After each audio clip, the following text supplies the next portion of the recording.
So మీరు ఆమ్ ఆద్మీ పార్టీగా మీరు ఢిల్లీలో పుట్టిన పార్టీ తెలంగాణలోకి వచ్చి పార్టీ మీరు నడిపిస్తున్నారు. ఇప్పుడు మీ పార్టీ కార్యాలయంలోనే మన తెలంగాణలోనే మనం కలిసి ఇంటర్వ్యూ చేస్తున్నాం.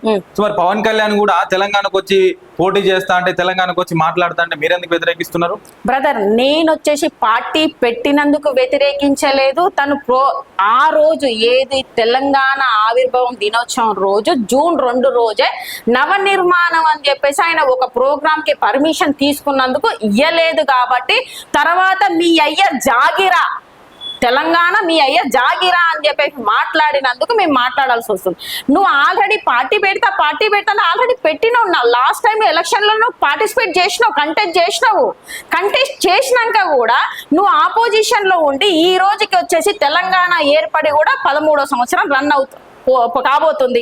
సో ఇప్పటికీ నీకు వచ్చేసి కనీసం ఒక యువతకు నిరుద్యోగాలు లేవు అని చెప్పేసి పోరాటాలు చేస్తుంటే నువ్వు ఒక లీడర్ గా పార్టీ నిర్మాణ నువ్వు అధ్యక్షుడిగా మాట్లాడినవా?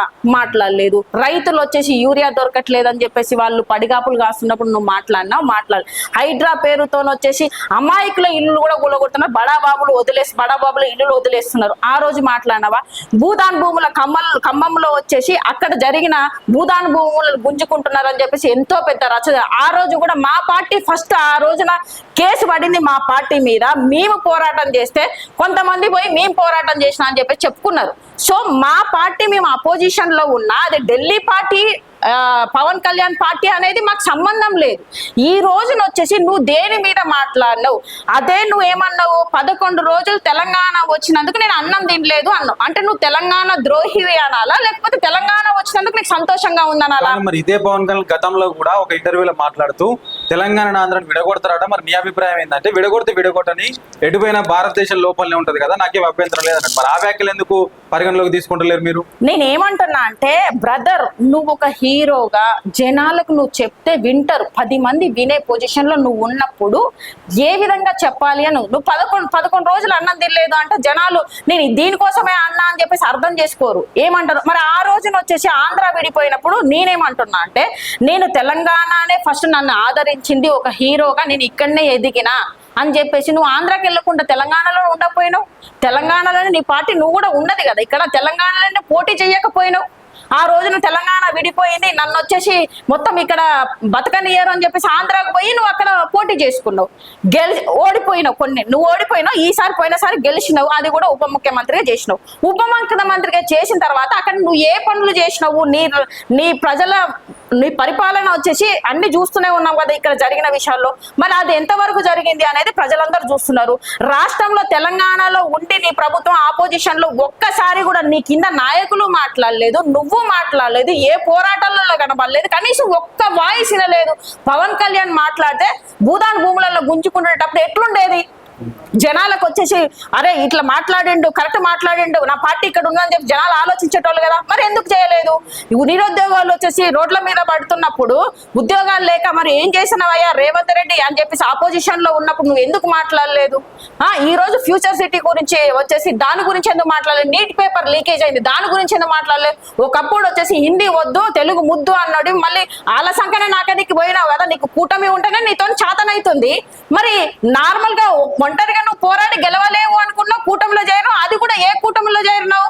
అసలుకి వచ్చేసి రేపిస్ట్ల పార్టీ ఏదైనా ఉందంటే బీజేపీ పార్టీ. ఆ బీజేపీ పార్టీతోనే తొత్తు పెట్టుకున్నావు ఈ రోజు. మరి బీజేపీ పార్టీ వచ్చేసి 40 రూపాయలు పెట్రోల్ ఇస్తా అని డీజిల్ రేట్ ఎంత పెంచింది? 100 రూపాయలకు పెంచింది. మరి దాని మీద నువ్వు ఏ రోజన్నా క్వశ్చన్ చేసినావా? చేయలేదు.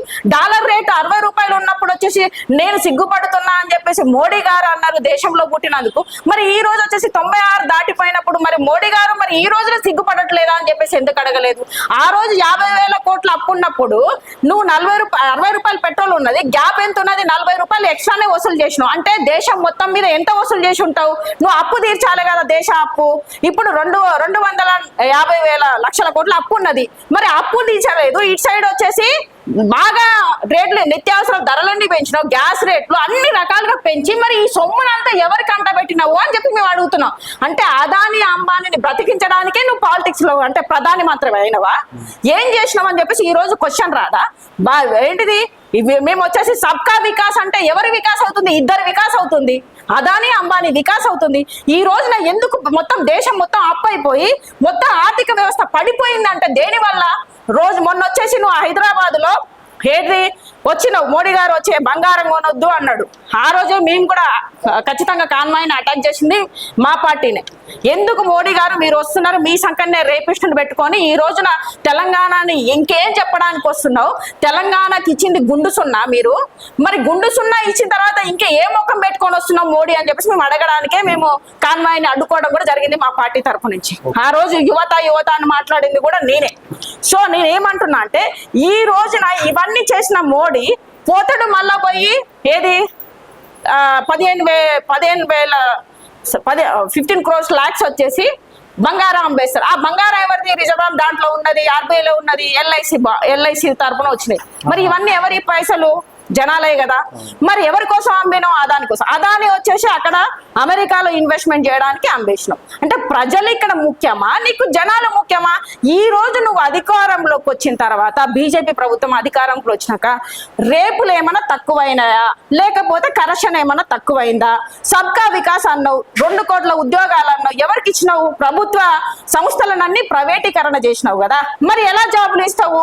ఈ రోజున మొన్న రఘునందన్ రావు కూడా బీజేపీకి ఏంటిది ఆయన పార్టీని సమర్థించుకోవడానికి ఏం మాట్లాడుతున్నాడు అంటే, యువత అందరూ జాబులు చేయాలా, బజ్జీలు వేసుకోవచ్చు, పానీపూరి బండ్లు పెట్టుకోవచ్చు. మరి అదేదో ముందే అరే దేశంలో ఏంటిది జాబులు లేవు, మీరు బిజినెస్ దిశగా వెళ్ళండి. అందుకే ఈ రోజు చదువుకోవద్దని చెప్పేసి స్కూళ్ళు అంటే మొత్తం మూతపడుతున్నాయా? బీజేపీ ప్రభుత్వం వచ్చిన తర్వాత కొన్ని వేల ఏంటి స్కూళ్ళు వచ్చేసి మూతపడిపోయినాయి. మరి దానికే అంటే చదువుకుంటే క్వశ్చన్ చేస్తారనే దాంట్లో ఈ రోజు వచ్చేసి రైట్ చట్టాన్ని వచ్చేసి మొత్తానికే 157 దాంట్లో ఉంది మన ఇండెక్స్ లో చూసుకుంటే. అంటే ఈ రోజున మన్ కీ బాత్ మాట్లాడతావు కానీ ప్రజల ముందుకు వచ్చేసి మీడియా ముందు మాట్లాడడానికి నీకు ఎందుకు చేత కావట్లేదు? ప్రధానమంత్రిగా ఈ రోజున ఎక్కడెక్కడో దేశాలు తిరుగుతున్నావు. ఆ దేశాలు ఎవరి కోసం తిరుగుతున్నావు? మొన్న చాక్లెట్ విషయంలో వచ్చేసి మెలోడీకి చాక్లెట్ ఇచ్చినా అని చెప్పేసి ఇంత ప్రచారం చేశారు కదా.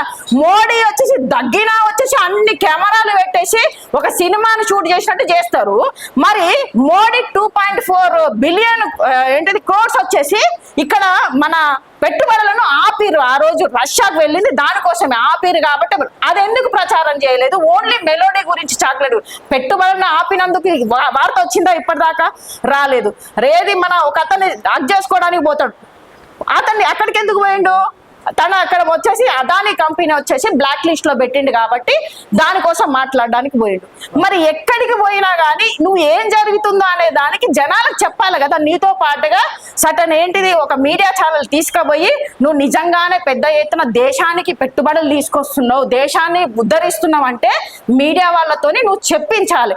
ఈ రోజున చాక్లెట్ ఇచ్చిండని లేకపోతే మోడీ దేశాలలో విషగురు అని చెప్పడానికి దీనికోసం కాదు కదా. ఇది నువ్వు వచ్చేసి మీడియా మొత్తానికి అణిచివేసినావు. ఈ రోజున నువ్వు మంచి చేస్తే అణిచివేయవు, చెడు చేస్తేనే అణిచివేస్తున్నావు. మన్ కీ బాత్ అని 4 ముక్కలు చెప్పి పోవడం కాదు.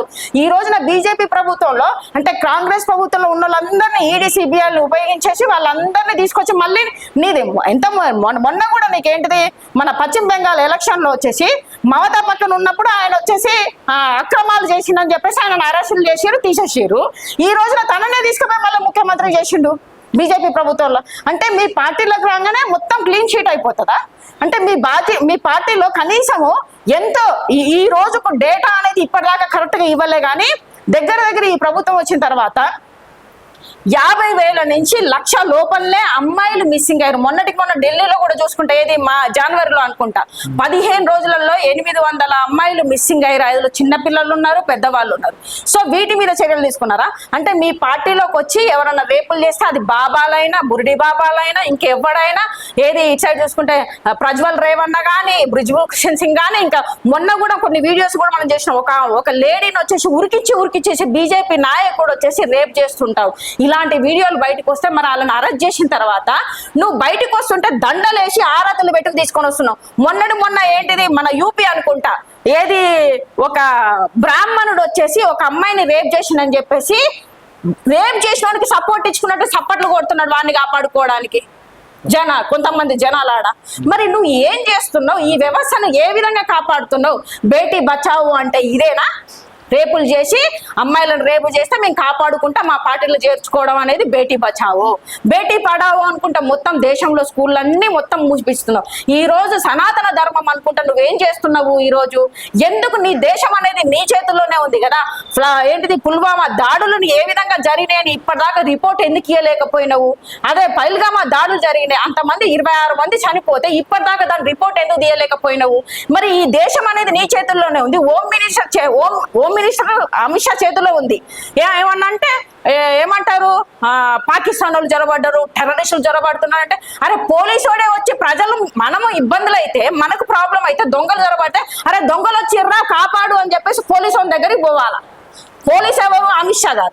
అమిత్ షా గారు వచ్చేసి టెర్రరిస్టులు పడ్డారు బీజేపీ వాళ్ళే చెప్తారు టెర్రరిస్టులు పడ్డారు అంటే మీరేం చేస్తున్నారు? మీరు పరిపాలన చేత కాదని ఒప్పుకోవచ్చు కదా, ఎందుకు ఒప్పుకోరు? అరే మీరే పోలీసులుగా ఉంటారు, పట్టుకోవడానికి చేత కాదు టెర్రరిస్టులు అంటారు. ఏం జరుగుతుంది దేశంలో? ఇంత మాట్లాడుతున్నారు బానే ఉన్నది. ఇప్పుడు ఆమ్ ఆద్మీ పార్టీ వల్ల మా తెలంగాణకు ఏమి ఉపయోగము? మీకు సీటు లేదు, ఓటు లేదు, కనీసం మీ నాయకుని పేరు చెప్పుకుందాం అంటే మీ నాయకుడు లిక్కర్ కేసులో దొరికిండు, జైలుకు పోయి ఇచ్చిండు. నాయకుని పేరు చెప్పుకుని రేపు ఎట్లా ముందుకు పోతారు? మా తెలంగాణకి ఏం ఉపయోగం ఈ ఆమ్ ఆద్మీ పార్టీ వల్ల అంటే ఏం చెప్తారు? నేనేమంటున్నా అంటే పార్టీలో అపోజిషన్ లో ఉన్నందుకు 10 సంవత్సరాలు తను వచ్చేసి పరిపాలన చేసిండు మేనిఫెస్టోలో చెప్పిన విధంగా Aam Aadmi party health education రాజ్యాంగంలో మనకి అంబేద్కర్ గారు రాసిన దాంట్లో మన హక్కు, ప్రాథమిక హక్కు విద్య. ఆ విద్యను ఇంప్లిమెంటేషన్ ఇన్ని సంవత్సరాలు 75 సంవత్సరాలు దాటింది, వేరే ఏదైనా పార్టీ ఇంప్లిమెంటేషన్ చేసిందా? ఆమ్ ఆద్మీ పార్టీ 10 పెట్టినాక వెంటనే వచ్చేసి 3 సార్లు ఆయన సీఎంగా అయ్యిండు, కానీ 10 సంవత్సరాలు చేసినాక 10 సంవత్సరాలలో ఇంప్లిమెంటేషన్ చేసిందా లేదా? హెల్త్ ఎడ్యుకేషన్ ఏంటిది, ఈ బస్సు ఫ్రీ అనేది ఇక్కడిది కూడా అక్కడి నుంచే కాపీ కొట్టి ఇక్కడ పెట్టిండు, కానీ ఆయన జనాలను జేబులు కొట్టి మగవాళ్ళ జేబులు కొట్టి ఆడవాళ్ళకి పెట్టలే. అదే విధంగా 200 యూనిట్లు కరెంట్ ఫ్రీ ఇచ్చిండు.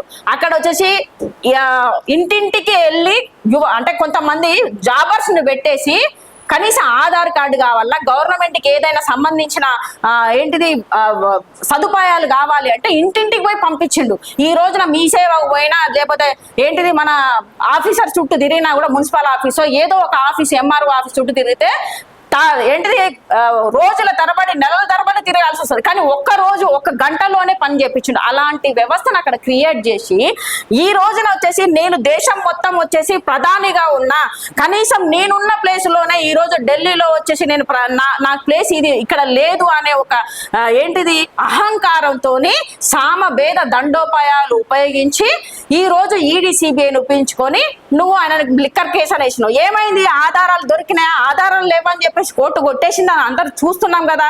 ఈ రోజున ఎవరు వచ్చేసి న్యాయపరమైన రాజ్యాంగాన్ని కాపాడుకున్నది ఎవరు?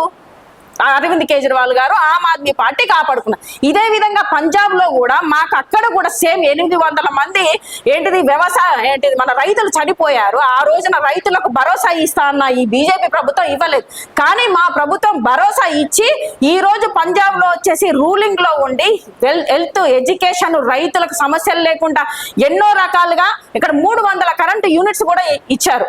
సో ఈ విధంగా ఇంప్లిమెంటేషన్ పెట్టిన దాన్ని ఇంప్లిమెంటేషన్ చేసుకుంటా అది కూడా ఢిల్లీలో వచ్చి దేశంలోనే అప్పు లేని ఒక రాష్ట్రంగా అంటే అది యూనియన్ టెరిటరీ అక్కడ ఉన్నది అంటే ఆ స్థానంలో తీసుకొచ్చాడు. ఇంత చేసి ఫ్రీగా అంటే మన ట్యాక్స్లకే మనకి ఇచ్చిండు, ఎవరు ఫ్రీగా ఇవ్వలేదు, అది మన హక్కు కాబట్టి ఇచ్చిండు.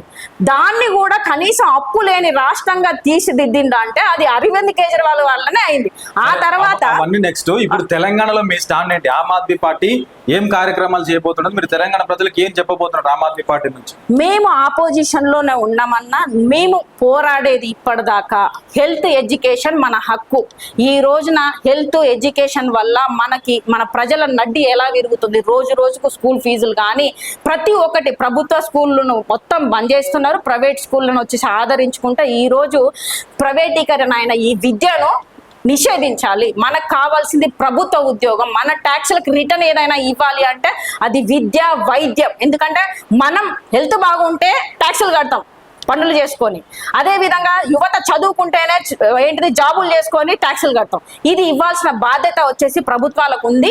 ఖచ్చితంగా ఆమ్ ఆద్మీ పార్టీని ఇక్కడ తీసుకురావడానికి మేము పోరాడుతున్నాం.